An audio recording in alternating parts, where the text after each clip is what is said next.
we can start by looking at positive and negative ways of thinking. Because positivism and optimism are ways of thinking.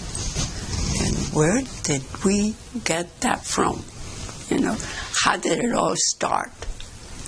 Well, it all starts with brain. It starts with the fact that we think. And also sensation, perception, hearing, smelling, tasting, everything, all the senses that go to the brain through the neurons, every bit is in opposites. Have you ever noticed that? So why shouldn't you be optimistic sometimes and pessimistic sometimes? It's natural. Because everything for us is in opposites. So it doesn't mean that there isn't another transcendent way of experiencing and thinking. But the opposites are going to stick to you. Don't think you get rid of them. As a matter of fact, I don't think you need to do that, because you don't want to get in front of a truck, for example, and be very neutral about it, nor do you want to touch something hot or cold that will burn your fingers, because even cold burns your fingers too. So it's going to stay with us. So what we can look at is, what are the benefits of not giving energy to that which we call pessimism? Maybe I'll just read what Dr. Weil says, and be proud of what you are going to get. He says, did you know pessimism has been linked to higher risk of dying before age 65? It's a good thing some of us already more than that.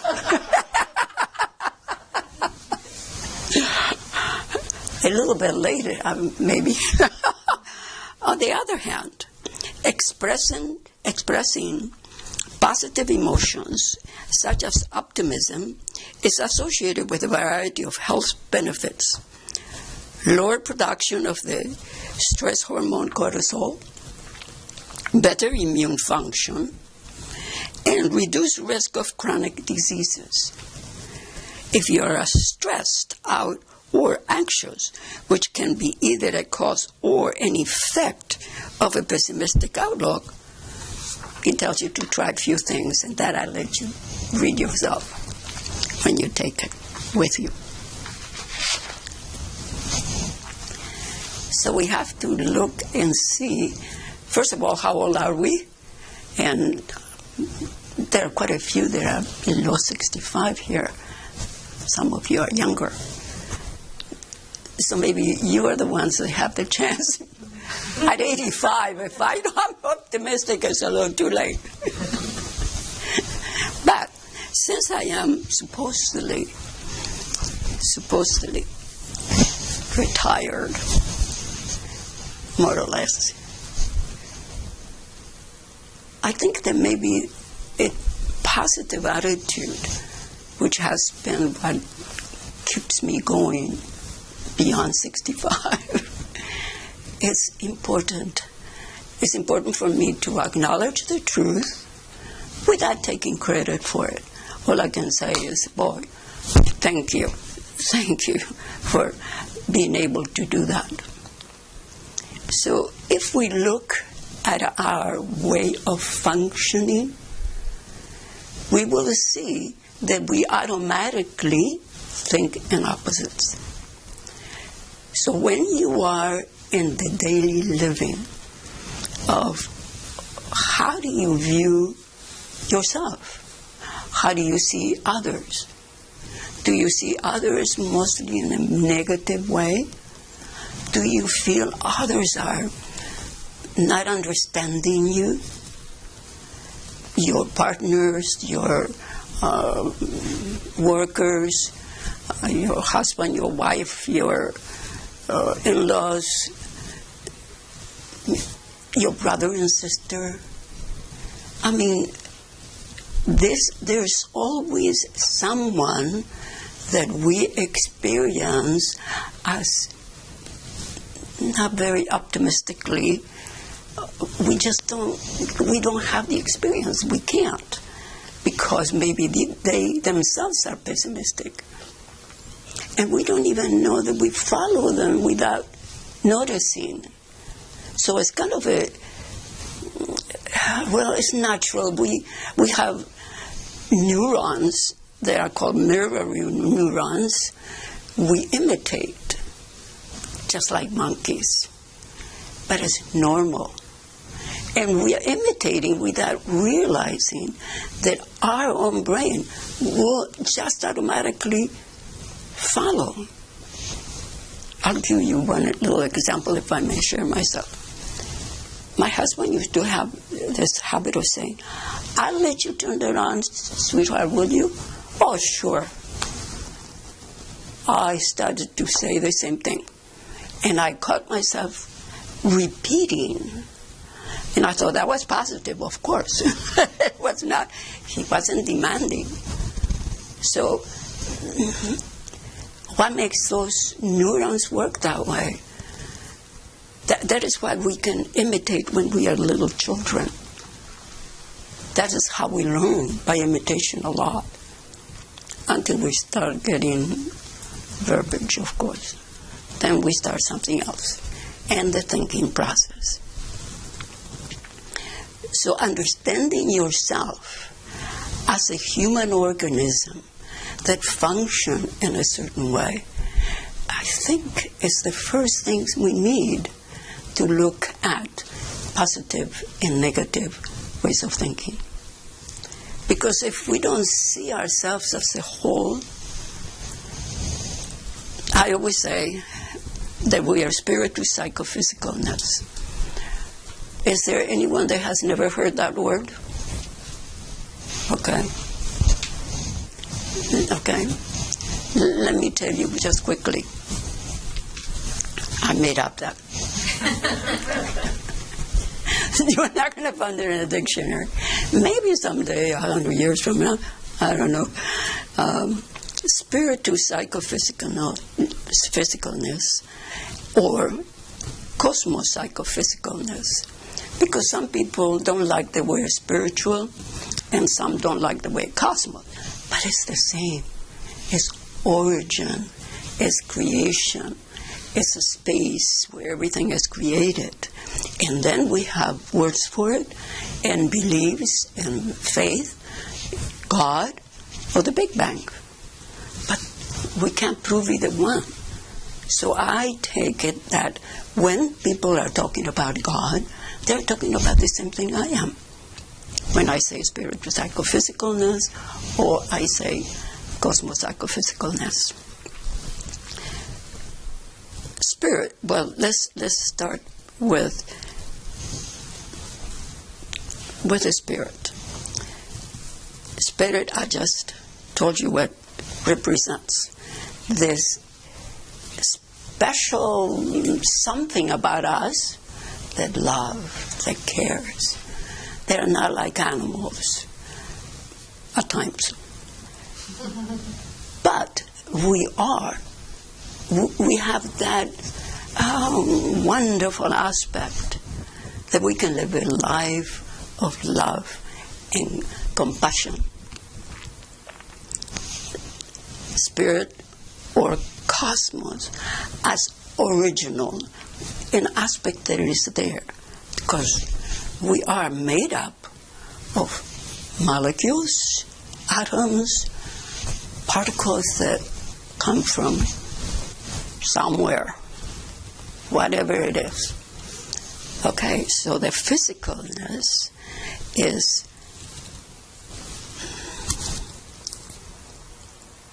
the spirit in mass, or cosmos or mass, this, you can separate them. Traditionally, we have separated spirit from mind. Yes.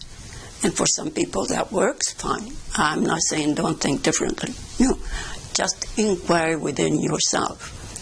How are you spiritual? How are you psychic? Or cosmos first. Spirit or cosmos. Or psychic. Psychic representing the thinking process, brain. When the brain doesn't work, we can't relate to people.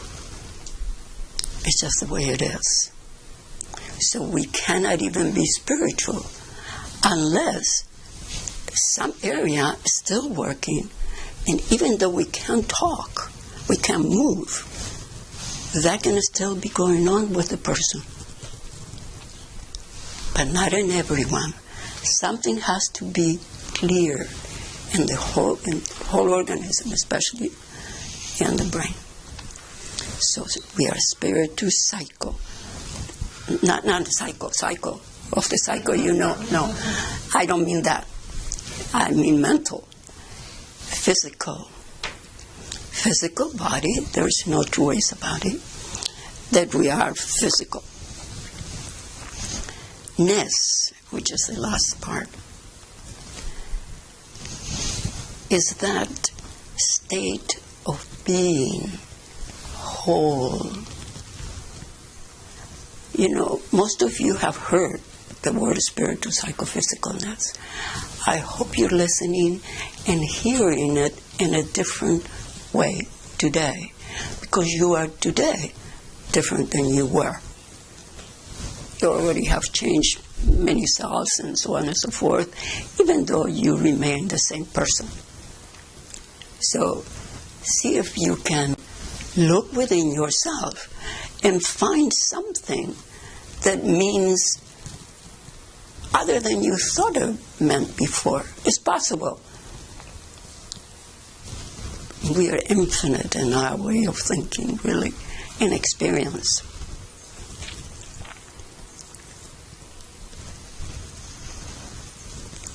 If we listen totally to each other, we would be able to experience something we have never experienced before.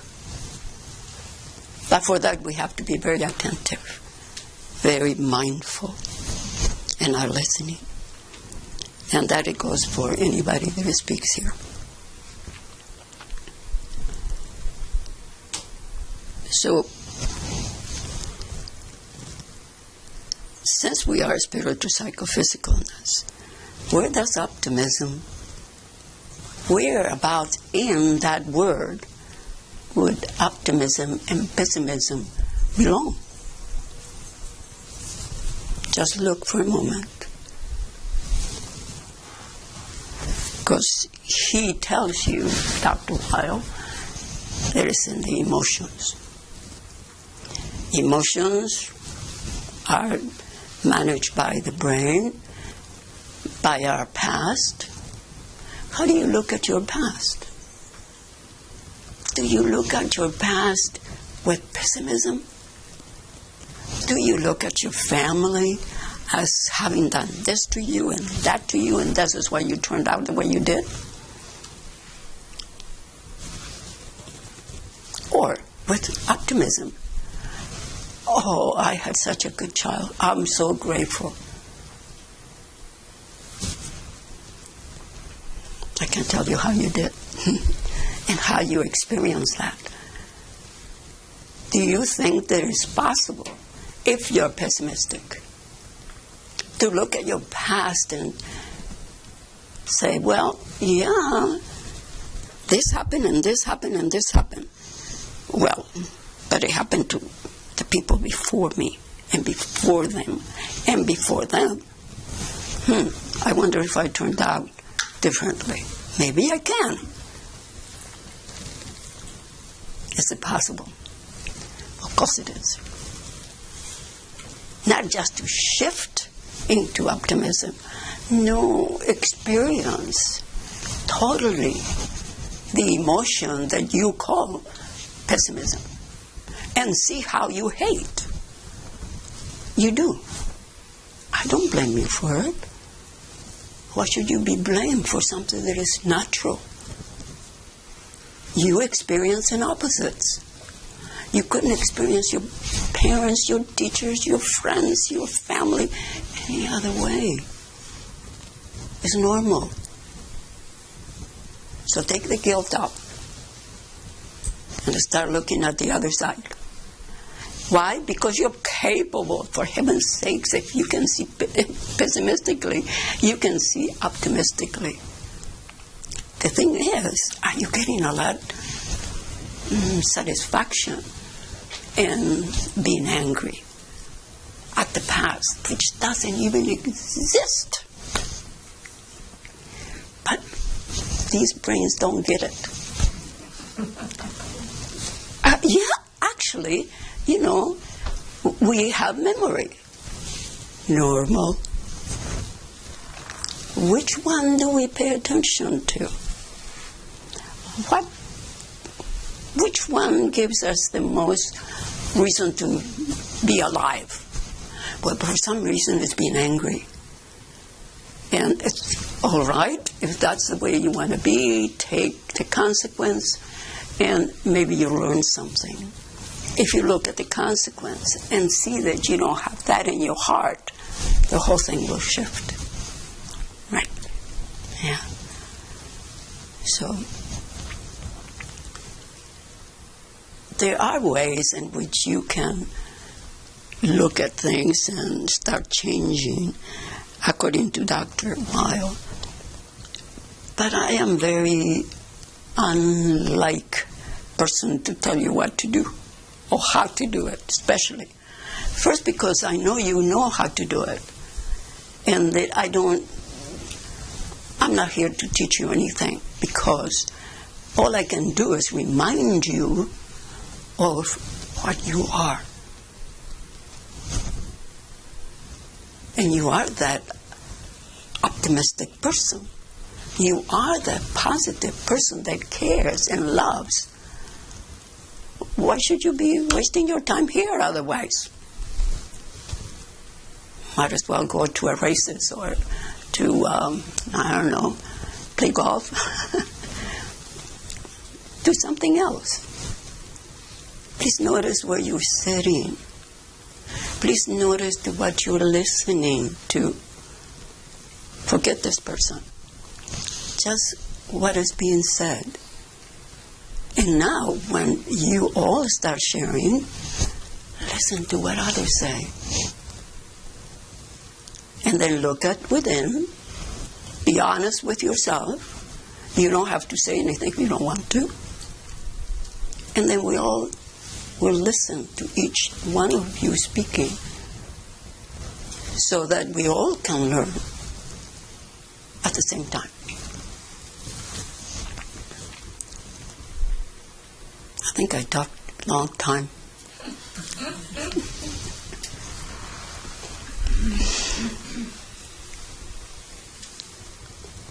I think I would rather just you either share what you feel or ask questions, whatever. So it's your turn.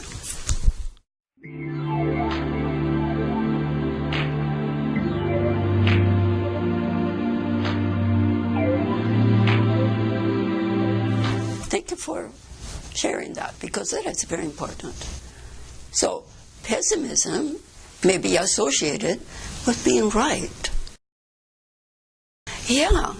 Sure, you don't want to lose power. You don't want others to overpower you. Yes, I understand that. So, and you call that ego. So just because you see that it is this wanting to be right is very important. And in the moment that you're pessimistic again, all you have to do is you have the answer in yourself. Am I trying to be right? And then I'm not going to tell you what to do after that. Observe what happens. You already have the step. But make sure you note that moment. You have to discover it at that moment all over again, because now it's in retrospect. Unless you're mad at me. Sorry, I can't make it. All right. Thank you so much. Yes, please.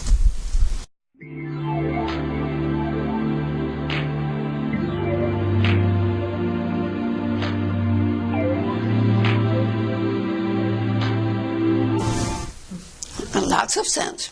Well, that you changed. Did that pessimistic way of thinking about the past changed? Yes or no? Just answer that to yourself. And that's all you need. So if you have done something, if you have used some methodology to change the way you think about your past, well, good for you. But if it hasn't changed, then you might want to ask, well, maybe am I trying to be right still and I haven't noticed? If it hasn't changed, what else haven't I seen? How come I still think that way when I cannot change the past? It's not anywhere except in my head. And ask yourself again, how does the past that is negative make you right? It's so important. It's a good suggestion. Okay? Anyone else? This side is winning.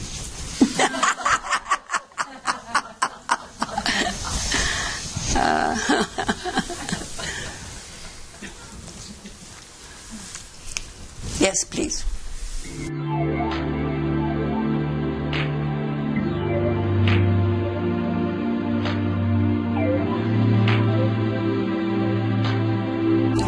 But what we remember is real to us, even though it doesn't exist.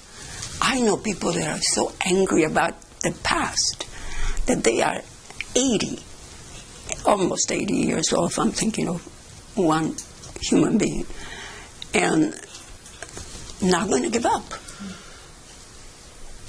Doesn't exist. So you can't change the past. And what you're saying, the lying and so on, is something that we don't even know is happening. So it's a good point. I think what you're pointing to also is important to see if we are still lying to ourselves. We certainly don't want to take responsibility. Oh, no, for our feelings or emotions. No. Or our conditioning. Well, yeah, nothing to blame yourself for. How can you blame yourself for being conditioned? When you are absolutely, from the very beginning, absolutely ready and able to be conditioned. If you don't acculturate, what's going to happen to you? You're not going to survive. So acculturation is important. And for that you have to remember, blah, blah, blah, blah, and lie to yourself. So catching yourself in that lie, or guilt. Guilt is very important when we don't love. Now this is... Excuse me, Ms. Dantes, would you say that again? I didn't quite hear you. Guilt is important when we don't love. It's very hard to understand. You all feel guilty in one way or another because you've been taught. But if you love, you won't do anything to feel guilty about. And if there's anything you did in the past that you feel guilty about, you go, you fix it up if you can by apologizing to someone, or let it go and begin to experience the person that you don't love, that you feel guilty about. Experience them in a loving way, but you don't know how, and you just keep asking yourself, how can I do that? And then trust you are a spirit to psychophysicalness. Not because I say so. but because it is that way. And don't believe my words. Inquire. All right. Thank you. Yes.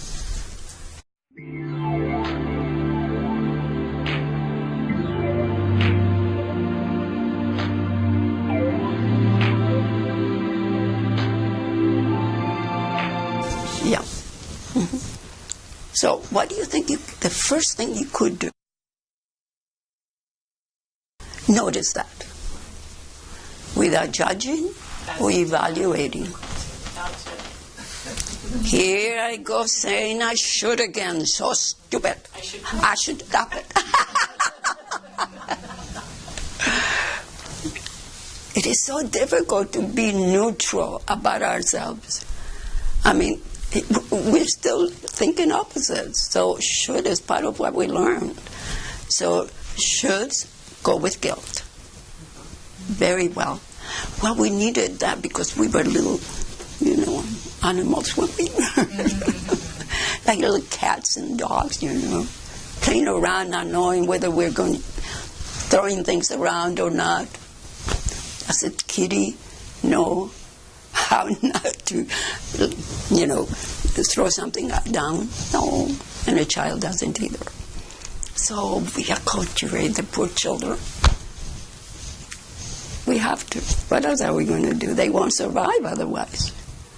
So there are ways we can do. Without this should, but it is more of this is what is needed. Not just for you, but for everyone. So we can expand our own consciousness by being aware in the moment of now. And that moment being so neutral that we're not judging or evaluating anything. In that moment of now, you have such a tremendous opportunity. And that moment of now is always. Now, now, now, now, now, now, now. All right, thank you.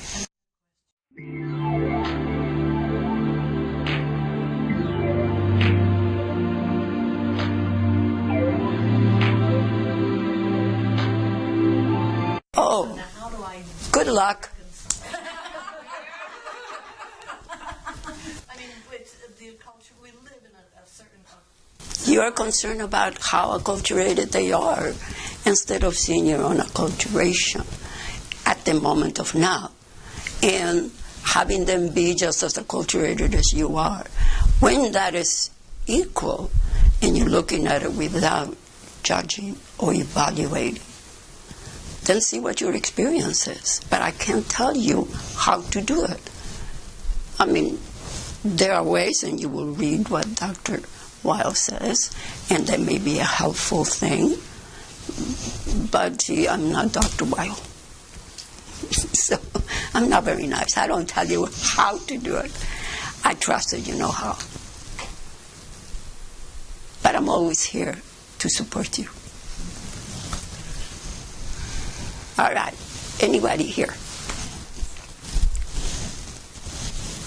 No? Kathleen, it's been a long time. I love you. Thank you. Anything you'd like to say to us?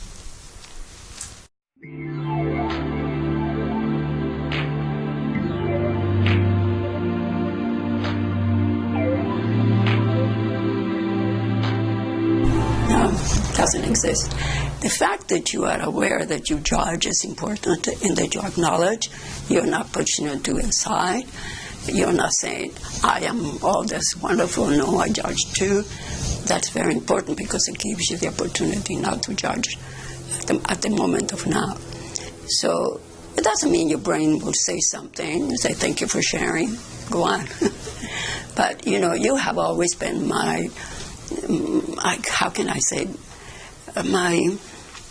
my teacher on the way of Jesus. On the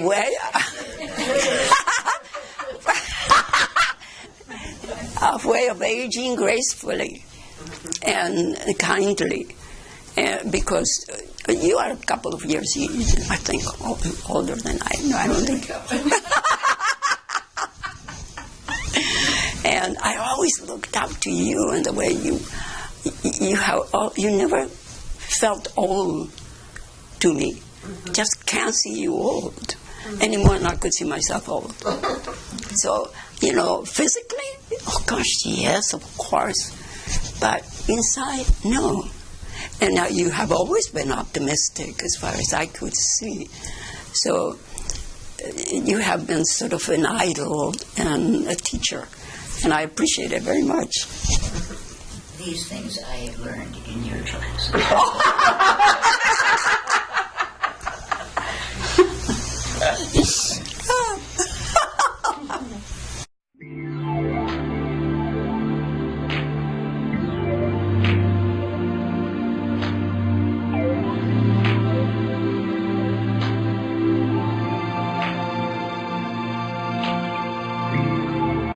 It's very important, thank you, because what you brought up is how we always trying to change the other so it doesn't bother us. Well, that's normal too. It's not abnormal, please. We learned that from kids, Don't do that. You're bad. All of the stuff.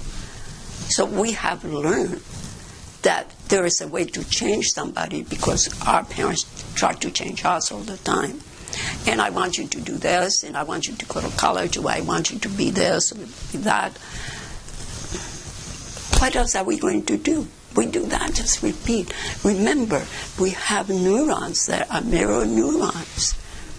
And our parents did that. Oh, somebody else did that. Somebody that was significant in our lives. And we have been doing that. We have to look at ourselves with, lovingly, with compassion, as it says in this little particular thing here from the Dalai Lama. And let me read it. And see that we have learned to try to change another. But it doesn't have to continue on that way, because like you said, you can look at yourself. How do I contribute to this? Maybe I have a little teeny bit, Maybe a little teeny bit. And then it'll get a little bigger and bigger until you are 100% responsible. And then compassion comes in naturally, without trying to change yourself or the other. Because it's just the same if you try to change yourself when you can't, when you are not aware. It's an ego thing, like you said, So, the Dalai Lama says, usually our concept of compassion or love refers to the feeling of closeness we have with our friends and loved ones. Sometimes compassion also carries a sense of pity. This is wrong, and love or compassion, which entails looking down on the other, is not genuine compassion. To be genuine compassion must be based on respect for the other. I love this. To be genuine compassion must be based on respect for the other and on the realization that others have the right to be happy and overcome suffering just as much as you. In this basis, since you can see that others are suffering, you develop a genuine sense of concern for them. Isn't that what we've been saying? I just love the way he says it. Much better. The only thing I don't like is the one word that he says is wrong. Yeah, he used the word wrong. Yeah, I didn't like that word. Well, I would say just notice that it's natural, but that there are other ways to transcend that's also natural. That is all. So, anybody else? Yes.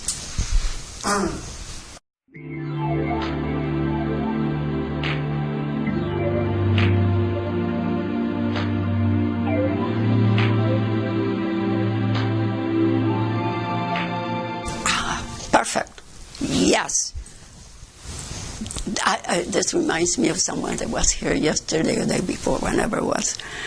And this person was talking about himself being angry. And that's the dark part of me. And very Christian. The person is very Christian. And he was praying to God that he would change and so on and so forth. So what I did was to show him the yin-yang. And which is similar to what you're just saying, except that I used that sign, and I showed him, and I used his language. I said, see the dark and the light, and the dark has light, and the light has dark. So God made us all this way. It's just as important to have one than the other, because the dark is what really keeps these bodies being taken care of. We have to get angry somehow when someone is attacking us. You see, that's dark part of courage and, all of the chemistry that we need. So you don't want to get rid of it, but you do want to have it in balance. So it's just to be appropriate. If you're angry about words, I said, because that's what he was telling me, that he was angry about words because nobody was attacking him. And this person was big, so nobody would dare, I don't think. At any rate, I said, take a look. Those words do not hurt you, except up here. But the dark is not there for the words. The dark is for protection of the whole organism. I mean, it was something he never heard before. I wish he had talked to you. Because he never heard that before. Or to keep that in balance. It was like the shoulds. He should be always good. And then the dark was bad. No. That's why yin-yang exists. Because somebody way and BC decided that, we are both the same. All of that. We are complete, total. So, yeah, thanks. Thanks. Anybody, do you want to have?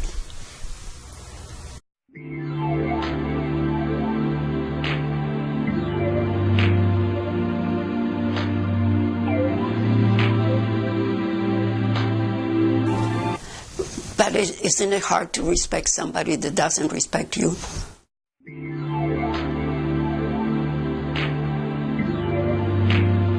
Well, but take a look, my love. I'm going to leave you with that because I know you will take off with it. So, it is difficult to respect someone that doesn't respect you. Leave it that way. You will work on it. Thank you. I trust you. You have something? No. Anybody back there? Anything? No? Yes.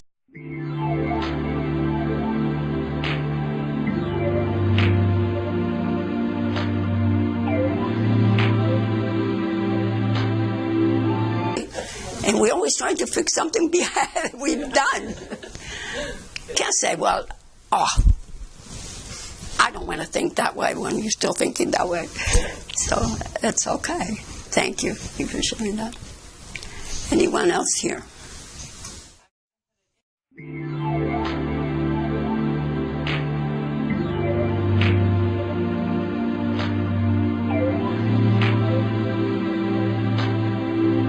Yes, it is experiencing the joy of the drama.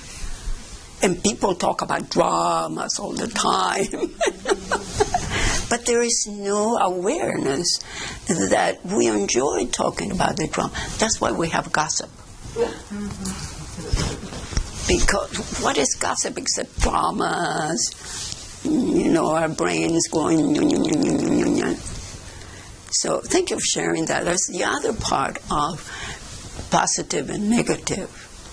And experiencing the positive in the negative is important too. And this is what you're bringing, is having this experience of the yin-yang, so to speak, at the same time. So you are happy in some ways. There's an enjoyment of this horrible thing that happened to you. Do you understand what I mean? Because it isn't an easy thing to understand. You have to experience it at the same moment. I'll give you an experience that I had, if I may share myself. Many moons ago, and I mean many, I was very depressed. Oh gosh. I was crying. And all of a sudden I thought, gee, I seem to enjoy this. That's strange, but I didn't do anything about it. It has stopped me. However, I went on to another depressed, crying Jack. Didn't know what I was going to do in my life or something. I don't know. Knock on the door. Middle of crying. Knock on the door. I rush to the door, and here's my neighbor. And she has a face that, like, to me, something was wrong. So I said to her, my goodness, are you okay? And the whole thing disappeared. I saw it at that moment too. And I thought, why am I not like this with my family? Boy, did that stop me from being depressed. It was the end of it. Don't ask me how it happened. Just in the moment of now, seeing that. First of all, in that moment, I saw that I wasn't able to do that with my family, but with a neighbor, because she looked like something was wrong. Well, it's very difficult to see it with your family. That's number one. And remember, I had an experience that I was, enjoying my depression. So, any questions about that?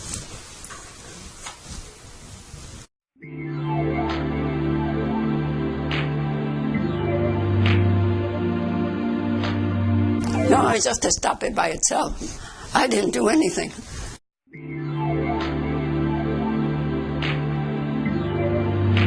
Oh, yes. Heavens, yes. It's just that moment, yes. It comes in a moment of now. Yeah, she says, yes, it does. So working at it, like she was saying, from ego, doesn't work. Not trying to be better and getting better and better. You're already getting better and better with ego, don't worry. It is different. It's transcendence of that negativity. Yes, you can call it grace, my love, sure. It's a natural way of being. It is something that, if you believe in God, it's a God-given thing to be able to transcend. If you don't believe in God and you see that you are nature, well, it is in nature itself.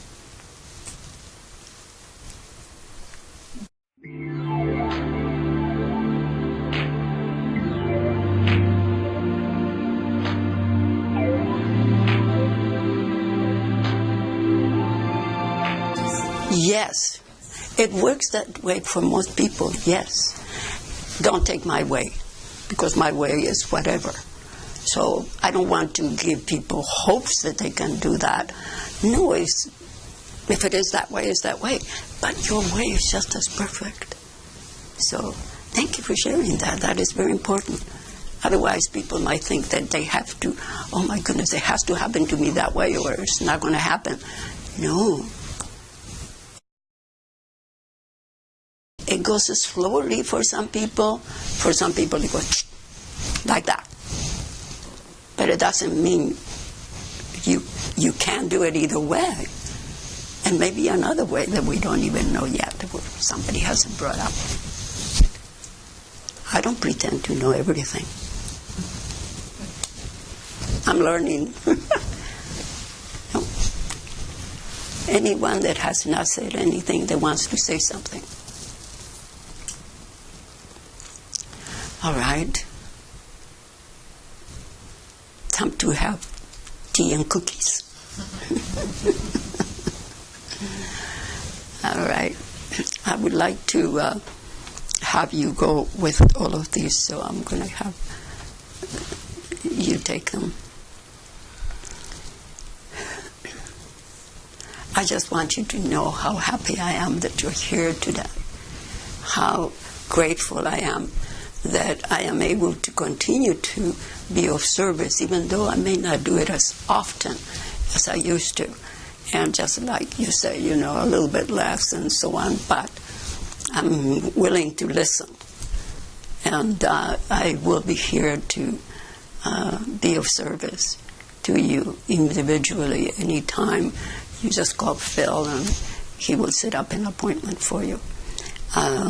But maybe this kind of sitting where we won't do it every month like we used to, but for sure not on November or December, because they have time for a lot of stuff going on with families, and families come first, rather than this. So probably in January, maybe sometime, we'll have another, and I hope to see you again. And in the meantime, I'll see you at the house as well today.